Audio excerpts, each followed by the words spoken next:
याचं त्यांच्याकडे काहीही उत्तर नव्हतं. ते फक्त जाताना एक कन्सेशनल वाक्य असं म्हणाले, कदाचित आमच्या बाजूने काही राहून गेलं असेल. त्यांच्या बाजूने काही नाही, त्यांच्या बाजूने सगळंच राहून गेलेलं आहे. म्हणजे आधी हुतात्म्यांना अभिवादन, मग महानगरपालिकेवरचं आंदोलन आणि शेवटी महानगरपालिकेचे आयुक्त भूषण गगराणी, त्यांचे सहकारी अविनाश ढाकणे आणि चौरे या 3 जणांची भेट आम्ही आता घेतली. आणि त्या भेटीला आम्ही जे गेलो होतो, त्या भेटीच्या वेळेला जे निवेदन आम्ही त्यांना दिलं होतं अगोदर, ते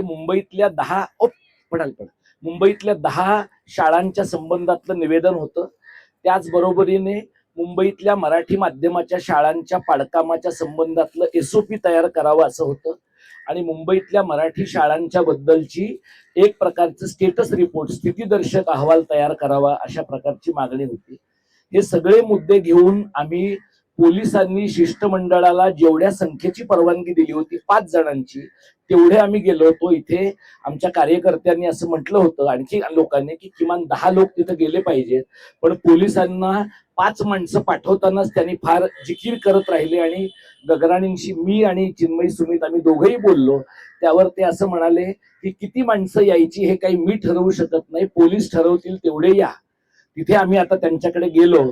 त्यावर भूषण गगराणी असं म्हणाले की आता आचारसंहिता चालू आहे, त्यामुळे माझ्या मनात काही असलं तरी मला काही करता येणार नाही. आम्ही त्यांना असं विचारलं की आचारसंहिता 2 दिवसापूर्वी आली आहे, आम्ही तुम्हाला लिहिलेली पत्र 6 महिन्यापासूनची आहेत, वेगवेगळ्या शाळांच्या बद्दलची पत्र आहेत. तर गेल्या 6 महिन्यामध्ये या पत्रांना तुम्ही उत्तर का दिली नाहीत? तर सरकारचे अधिकारी कशा पद्धतीने फॅक्ट्स ट्विस्ट करून लोकांना सांगतात, त्याचं उदाहरण मी तुम्हाला सांगतो. अमित सैनी साहेब ज्या वेळेला अतिरिक्त आयुक्त होते, त्यावेळेला मी, चिन्मयी सुमित आणि दीपक राजाध्यक्ष आम्ही त्यांना जाऊन भेटलो. आणि त्यावेळेला सैनी साहेब असं म्हणाले की आपण एकत्र काम करू शकतो. तर आम्ही त्यांना असं म्हटलं की मराठी शाळांच्या, मुंबई महानगरपालिकेच्या मराठी शाळांच्या पालकांचं संमेलन घेण्यासाठी आपण एकत्र काम करू शकतो. आणि तसं पत्र आम्ही त्यांना दिलं. आता त्या पत्राचं, ते पत्रही सगळ्या ग्रुपवर मी पुन्हा एकदा शेअर करीन. त्या पत्रात आम्ही त्यांना म्हटलं होतं की आंदोलनाचं काम चालूच राहील, त्याचबरोबरीने रचनात्मक काम आम्ही तुमच्या बरोबर करणार आहोत. 1.5 ते 2 आठवड्यांच्या पूर्वी त्यांच्या प्राची जांभेकर या ज्या उपायुक्त आहेत, त्यांच्या कार्यालयातनं आम्हाला फोन आला की दीपक पवार, चिन्मयी सुमित आणि आनंद भंडारे यांना आम्हाला भेटायचं आहे. तर आनंद जिथे नोकरी करतो तिथे तो 8:30 वाजेपर्यंत संध्याकाळी असतो. त्यामुळे पालक संमेलनाचा तो समन्वयक असल्यामुळे मी त्या बाईंना असं म्हटलं की आमच्या चर्चेमध्ये तो असला पाहिजे. आणि चिन्मयी सुमित यांचं शूट चालू होतं, त्यामुळे त्या मोकळ्या झाल्या की 2 दिवसात मी तुम्हाला कळवतो. आज गगराणींनी केवळ जांभेकर बाईंच्या अनुपस्थितीमध्ये आमच्या बाईंनी तुमच्याशी संपर्क साधला, पण तुम्हीच वेळ दिली नाही, अशा प्रकारचा कांगावा करून पहिली 10 मिनिटं घालवली. त्यावर मी त्यांना असं म्हटलं की जर तुम्ही सांगताय ते खरं आहे असं तुम्हाला वाटत असेल तर जांभेकर बाईंना तुम्ही घेऊन या, त्या चर्चेमध्ये त्यांना बसवा. पण त्या चर्चेत नव्हत्या. ते मला असं म्हणाले की अविनाश ढाकणे हे त्यांचे बॉस आहेत. मी त्यांना हे त्यांच्या निदर्शनास आणून दिलं की अविनाश ढाकणेंची नेमणूकच 2 आठवड्यांच्या पूर्वी झालेली आहे. त्यामुळे त्याच्या अगोदर काय प्रकारचा करस्पॉन्डन्स झाला होता हे माहित नाही. आणि अतिरिक्त आयुक्तांच्या फॉर्मल ईमेल वरनं जेव्हा एखादी गोष्ट फॉरवर्ड होते, तेव्हा त्याचा अर्थ अतिरिक्त आयुक्त स्वतः मेल पाठवतात असा होत नाही. त्यांचा स्टेनो किंवा त्यांचा टायपिस्ट ते काम करतो, एवढा कॉमन सेन्स आपल्याला सगळ्यांना आहे. गगराणी असं म्हणाले की पोलिसांनी मला असं सांगितलं की तुमच्याकडून निवेदन घ्यायचं आहे. जे ईमेल काल त्यांना आम्ही पाठवलंय त्याच्यामध्ये आमच्या मागण्या तुमच्या पुढे सादर करत आहोत. आणि या चर्चेसाठी 11:30 ते 12 या दरम्यान वेळ द्यावी असं स्पष्टपणाने पत्रामध्ये लिहिलेलं आहे. त्यामुळे पोलीस काही म्हणतील, पोलीस असं म्हणतील की निवेदन द्या किंवा निवेदन हँडओव्हर करा, आंदोलक काय म्हणतात हे महत्वाचं आहे. तर या बाबतीमध्ये गगराणी असं म्हणाले की आम्ही इंटरनली चर्चा करतो, चर्चा करतच नाही असं जे चित्र आमच्याबद्दल निर्माण झालंय ते बरोबर नाही. आता ते काय करतात त्याचं मी तुम्हाला एक उदाहरण सांगतो, म्हणजे आपलं प्रशासन काय दर्जाचं आहे ते तुम्हाला कळेल. ते असं म्हणाले की जी मुलं इंग्रजी माध्यमाकडे वळतात त्यांच्या पालकांच्या गृह भेटी आमचे लोक जाऊन करतात. म्हणजे महानगरपालिकेकडे मराठी माध्यमाच्या शाळा सोडून जाणाऱ्या पालकांपैकी काही पालकांच्या घरी जाण्यासाठी थोडासा वेळ आहे, पण ती शाळा पाडून टाकण्याच्या प्रक्रियेमध्ये लोकांना विश्वासात घ्यायला अजिबात वेळ नाही. आम्ही त्यांना विचारलं की ते असं म्हणाले, हा तुमचा शाळा फार संवेदनशील विषय आहे. त्यावर आम्ही त्यांना विचारलं की जर हा विषय संवेदनशील आहे तर जून 2025 पासून डिसेंबर 2025 पर्यंत तुम्ही तो संवेदनशीलपणे का पाहिला नाही. याचं त्यांच्याकडे काहीही उत्तर नव्हतं. ते फक्त जाताना एक कन्सेशनल वाक्य असं म्हणाले, कदाचित आमच्या बाजूने काही राहून गेलं असेल. त्यांच्या बाजूने काही नाही, त्यांच्या बाजूने सगळंच राहून गेलेलं आहे. म्हणजे माहीमची मोरी रोडची शाळा बांधून पाडून 4 वर्ष झाली, त्यांना सवड मिळाली नाही. डिसेंबर 24 मध्ये यांनी C1चा अहवाल मिळवला, पोरं हाकलून दिली. 6 महिन्यामध्ये ती सगळी मुलं शाळाबाह्य झाली. ही शाळाबाह्य झालेली जी मुलं आहेत त्या मुलांच्या बद्दल गगराणींचं काही म्हणणं नाही. ते फक्त एवढंच सांगत होते की आम्ही गृह भेटी दिल्या. आमचा साधा प्रश्न असा आहे, 55 मुलं माहीमच्या शाळेमधनं जर दुसऱ्या शाळेत गेली आणि ती आता 14 उरलेली आहेत, तर त्या 41 मुलांच्या घरी गृह भेटी महानगरपालिकेच्या कोणत्या अधिकाऱ्याने दिल्या आहेत? की का तुमच्या मुलांना शाळा सोडाव्याशा वाटल्या, का तुमची मुलं आजारी पडली आणि घरातल्या बायकांच्या रोजगारावर काय परिणाम होतोय, हा प्रश्न गगराणींनी विचारात घेतला नाही. आणि त्यांचे जे दुसरे सहकारी होते ढाकणे, त्यांच्यावर एकमेव जबाबदारी मान हलवण्याची होती. त्याने दुसरं काही केलं नाही. कदाचित अतिरिक्त आयुक्तांचं जॉब प्रोफाईल मान हलवणं एवढंच असू शकेल, ते त्यांनी अत्यंत इमाने इतबारे केलेलं आहे. त्यामुळे गगराणी 3दा मला ते असं म्हणाले की एखादी गोष्ट तुम्ही 3दा सांगितली आणि ठामपणे सांगितली म्हणजे ती खरी होत नाही. त्यावर आम्ही त्यांना म्हटलं की तुमच्या बाजूने एखादी गोष्ट 5-6 वेळा सांगितली गेली म्हणून ती खरी होत नाही, कारण प्रायमरीली तुम्ही खोटी गोष्ट सांगतात. आणि हे मी तुम्हाला यासाठी सांगतो की आम्ही स्नेहलता डुंबरे नावाच्या प्रशासकीय अधिकारी बाईंकडे गेलो, त्यावेळेला माहीमची शाळा पाडून कशी इमारत बांधायची आहे त्याचा सगळा ब्लूप्रिंट त्यांच्या टेबलवर आहे.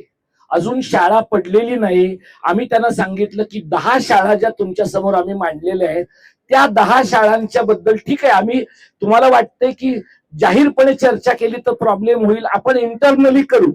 पण इंटरनल चर्चा त्यांना आमच्याशी करायची नाहीये. इंटरनल चर्चा त्यांना त्या तिघांशीच करायची आहे. आणि गगराणींचं वागणं इतकं रूढ होतं की गगराणींनी जर आमचं निवेदन स्वीकारण्यासाठी आम्हाला बोलावलं आहे तर त्यांचा बाकी आमच्यावर कितीही राग असला तरी कर्टसी म्हणून हे निवेदन घेऊन एक फोटो ऑप करणं त्यांना अजिबात अशक्य नव्हतं.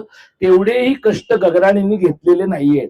त्यामुळे सर्वसाधारणपणे अशा प्रकारचं आंदोलन झाल्यावर आयोजकांनी किंवा आंदोलन लीड करणाऱ्या माणसांनी आनंद वार्ता येऊन सांगणं अपेक्षित असतं. तर अशा प्रकारची कोणतीही आनंद वार्ता आत्ताच्या घडीला माझ्याकडे तुम्हाला सांगण्यासारखी नाही. एखादी बरी गोष्ट असली तर हीच आहे की महानगरपालिकेच्या निवडणुका तोंडावर असताना आता गगराणी जे काही म्हणाले ते आम्ही लाईव्ह शूट केलेलं आहे. त्यांची परवानगी घेऊन केलेलं आहे. आमचंही बोलणं केलंय, त्यांचंही केलंय. त्यांच्या दुर्दैवाने त्यांच्या माणसाने त्यांचं बोलणं शूट केलं आणि मग त्यांचा माणूस स्वतःचा फोन करायला निघून गेला. मधलं महत्वाचं म्हणणं राहिलंय. पण आम्ही आमच्याकडे जे शूट केलंय ते गगराणी साहेबांना अत्यंत जनरसली ऑफर करणार आहोत. ते पण त्यांनी घ्यावं. शक्य झालं तर माय BMCच्या ट्विटर हँडलवर टाकावं. म्हणजे मी जे त्यांना म्हणालो की तुम्ही अर्धवट सत्य लोकांना सांगत आहात ते पूर्ण सत्य त्यांना सांगता येईल.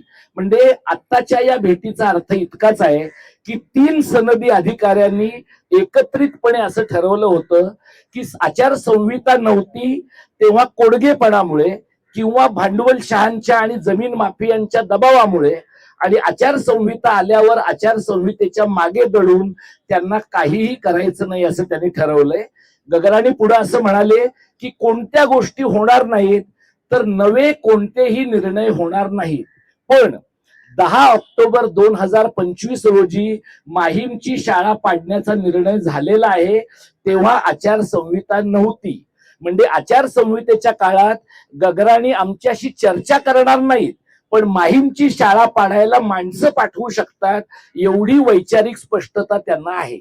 तर हे आता आपण लक्षात घ्यायला पाहिजे. आपण 100-200 माणसं आहोत. आपण काही दंडेलशाही करू शकू, यांना दहशत बसवू शकू, अशा प्रकारची ताकद असलेले लोक नाही आहोत. त्यामुळे मला तुम्हाला प्रश्न विचारायचा आहे की आपण आज दिवसभर इथवर आलो, आपण ठरवलं तर आणखी किती तास बसू शकतो आणि गगराणींच्या भूमिकेत काय बदल होण्याची शक्यता आहे.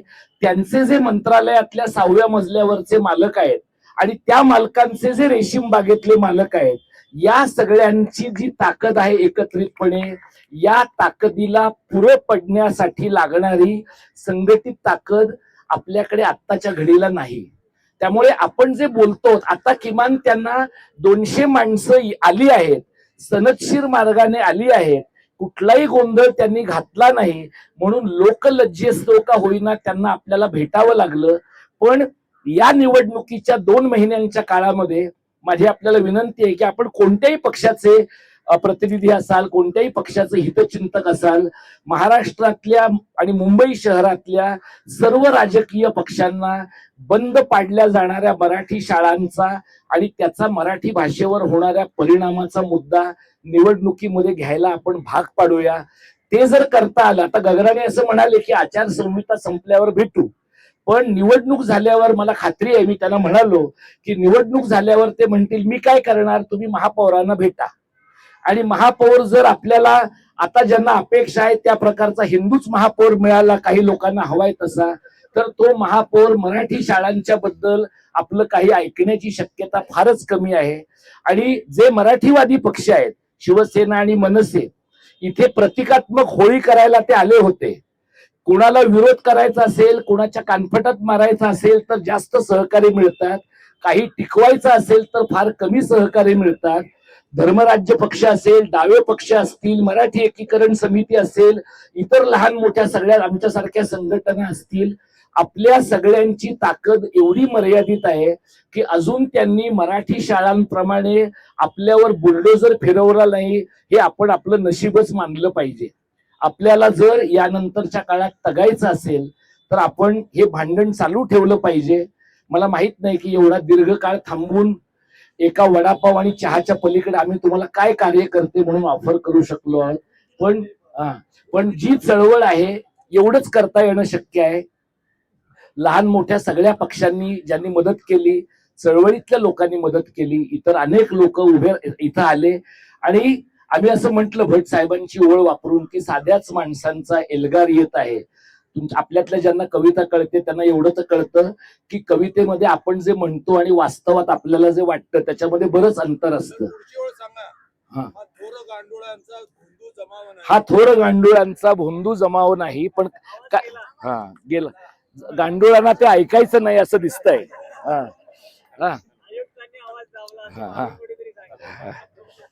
त्यामुळे ठीक आहे, मी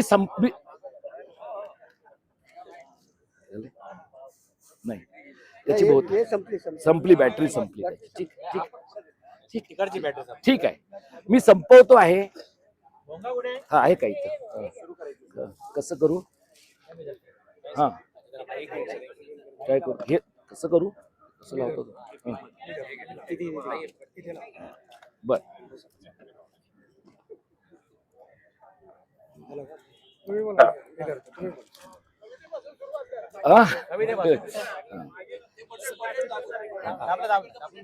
साध्याच माणसांचा एल्गार येत आहे, हा थोर गांडुळांचा बंधू जमाव नाही. ह्या भट्टसाहेबांच्या ओळी आपण वापरल्या आणि अशा ओळी खूप आहेत. त्या ओळी म्हणणाऱ्या माणसांची संख्या थोडी वाढली तर बरं होईल. त्यामुळे आपण एकत्र काम करू. आणि तुम्ही आज सगळे एवढ्या मोठ्या संख्येनं आलात आणि हे इथपर्यंत आंदोलन आलं. प्रसार माध्यमातल्या सगळ्या मित्रांचं अभिनंदन मिळते, आले म्हणून नाही, ते जेव्हा आमच्या सोबत नसतायत तेव्हा सुद्धा ते आमच्या सोबत आहेत, कारण त्यांना जाणवतंय की हा सगळा मुद्दा फक्त आंदोलकांचा नाही तर सगळ्या मराठी माणसांचा आहे. मी तुमचे मनपूर्वक आभार मानतो आणि आपण हे आंदोलन आजच्या दिवसाचं इथे थांबवलंय. आज आपण यशस्वी झालो नाही, आज आपण प्रशासनाच्या उर्मटपणाचा अनुभव घेतला, पण आपल्याही ताकदीचा अनुभव त्यांना आज ना उद्या येईल असा मी आशावाद व्यक्त करतो आणि थांबतो. जय मराठी, जय महाराष्ट्र.